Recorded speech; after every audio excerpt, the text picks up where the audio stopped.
Selic para 9,25. É o fim da renda variável? Vamos todos de volta para a renda fixa?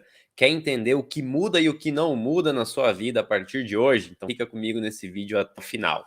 Bom, pessoal, vamos lá. Eu quero trazer para vocês todas as mudanças, tudo que aconteceu no dia de ontem a respeito da nova taxa Selic.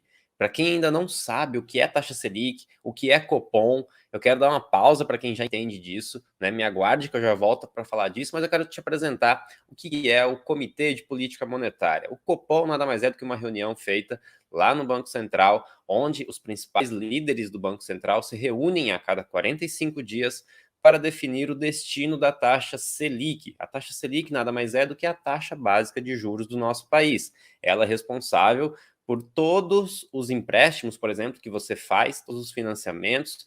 A maioria dos empréstimos e financiamentos são atrelados a essa taxa. Então, ela é muito importante para a economia como um todo. E a responsabilidade do Comitê de Política Monetária, a responsabilidade do Copom é definir essa taxa Selic para controlar a inflação. Vocês devem ter ouvido falar sobre a inflação. Se não ouviu, vocês devem ter sentido na pele ao ir a um supermercado. Vocês viram que tudo subiu. Então, a inflação nada mais é do que a deterioração do seu poder de compra, né? Você acaba com os mesmos R$ 100 tendo poder de compra cada vez menor. Então, a inflação ela é um imposto que a gente fala, né? Oculto, porque ele acaba roubando o seu poder de compra sem que você perceba. Então, a gente está com a inflação nos últimos 12 meses em mais de 10%, e o Copom, para controlar a inflação, ele é obrigado a aumentar a taxa Selic. Como que ele faz isso? E por que que ele faz isso? Porque ao aumentar a taxa Selic, você acaba desaquecendo a economia. Ou seja, se você tem uma taxa básica de juros num patamar bem baixinho, você fica mais estimulado para consumir, você acaba indo lá fazer um financiamento. Se você é um empreendedor, você acaba dando empréstimos para você investir dentro da sua empresa. Então, isso faz com que a economia aqueça. Quando a taxa Selic começa a subir muito, você para e pensa, olha, para que eu vou mexer, para que eu vou correr risco fazendo uma nova planta da minha indústria, para que eu vou investir aqui, sendo que eu posso deixar o dinheiro parado numa renda fixa que eu estou ganhando um bom dinheiro. Então, o objetivo de você aumentar a taxa Selic é desaquecer a economia para que a inflação diminua. Só que tem efeitos colaterais, como, por exemplo, o aumento no desemprego, né? Se você desaquece a economia, automaticamente você começa a aumentar o nível de desemprego. Então, é uma linha muito tênue, né? E é uma decisão muito complexa que é feita pelo Copom através de um modelo econométrico. Então, o modelo econométrico nada mais é do que diversas variáveis que são colocadas em uma planilha, são modelos matemáticos, e lá ele cospe, né, ele solta uma meta para a inflação do ano que vem. A meta da inflação para o ano que vem, vou trazer para vocês aqui, está em 3,5%. Então, uma meta de inflação muito baixa aqui para o ano que vem, né, sendo que a gente vai terminar o ano de 2021 com mais de 10% de inflação. Então, o Banco Central está tentando corrigir, né, esse erro que ele fez ao deixar as taxas de juros muito baixas no início do ano.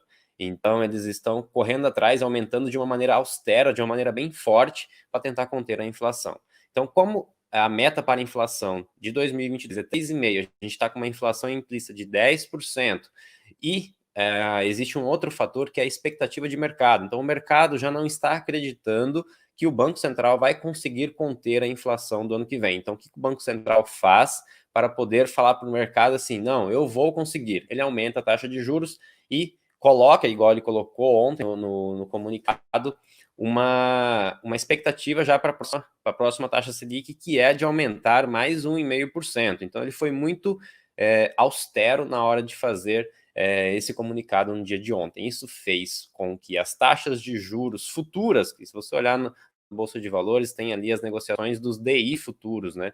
Então, os DIs de longo prazo acabaram caindo. Por quê? Porque se você está aumentando a Selic no curto prazo, você acredita que no futuro você vai precisar de menos Selic para controlar a inflação.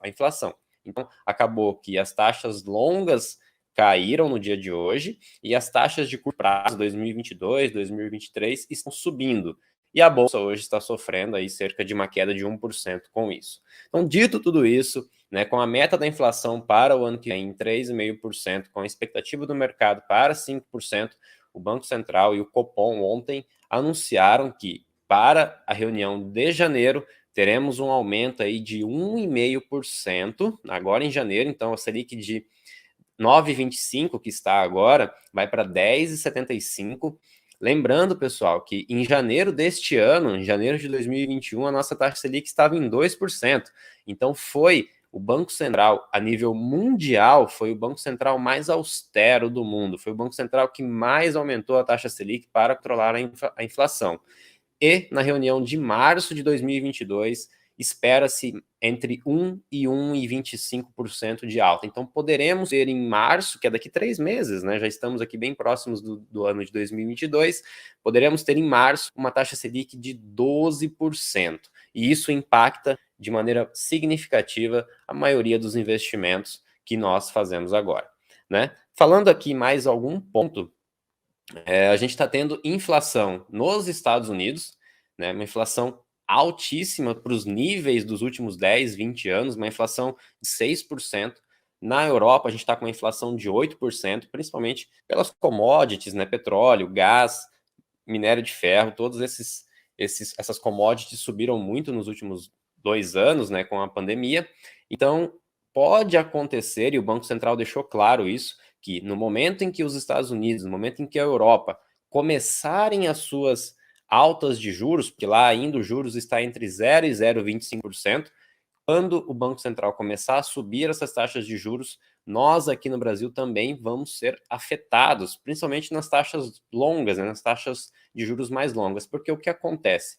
Hoje os Estados Unidos com uma taxa zero, né, eles são obrigados a buscar em países emergentes, por exemplo, uma taxa de juros mais alta. Eles correm um risco um pouco mais alto devido ao nosso risco país, né, que é um país emergente, então a gente é mais arriscado que os Estados Unidos, né, para se investir, mas eles acabam sendo obrigados a vir para o Brasil para investir. Mas a partir do momento em que os Estados Unidos começam a aumentar as suas taxas de juros, todo mundo começa a investir novamente nos Estados Unidos. E isso faz com que saia dólar do nosso país. E isso faz com que a nossa moeda se deprecie ainda mais. Então, o ano de 2022 é um ano que promete ser muito volátil na Bolsa de Valores, é um ano que poderemos ter aí bolsa para baixo, né? Por quê? Porque o ano de 2022 temos eleições, não sabemos quem vai ser o novo presidente, qual vai ser a política monetária desse novo presidente, principalmente qual vai ser a política fiscal desse novo presidente, porque a gente está falando que o Banco Central está trabalhando na política monetária, então ele está ali aumentando a taxa de juros para conter a inflação. Mas existe a outra política, que é a política fiscal, e essa, quem tem que fazer são os políticos. Por exemplo, a gente viu a PEC dos precatórios, a gente viu aí a ameaça do estouro do teto de gastos, tudo isso faz com que a nossa inflação aumente, faz com que o nosso risco país aumente, então tem que trair esse ajuste com a política monetária e a política fiscal no ano de 2022, para que as nossas taxas de juros diminuam, para que a Bolsa continue num processo de alta.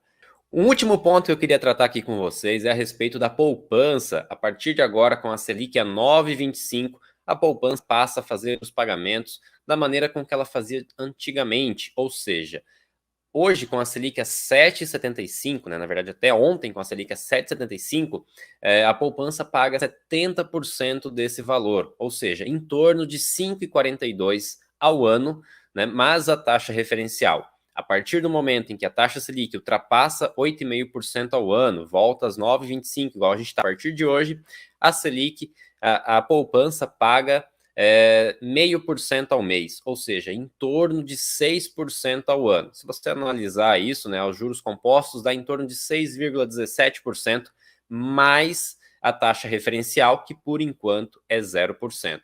Então, quanto maior a taxa Selic a partir de agora, menos vantajoso se torna a poupança. E se você conhece alguém que investe na poupança ainda, compartilhe esse vídeo com ele, manda para ele para que ele possa entender qual é a importância da taxa Selic, o que é o Copom e o quanto a poupança se torna algo desvantajoso. E se você gostou desse vídeo, deixa o seu like, se inscreve no canal, sempre que a gente entra aqui com um vídeo novo você é notificado. Quero desejar aí para todos um ótimo dia e nos vemos no próximo vídeo. Tchau, tchau!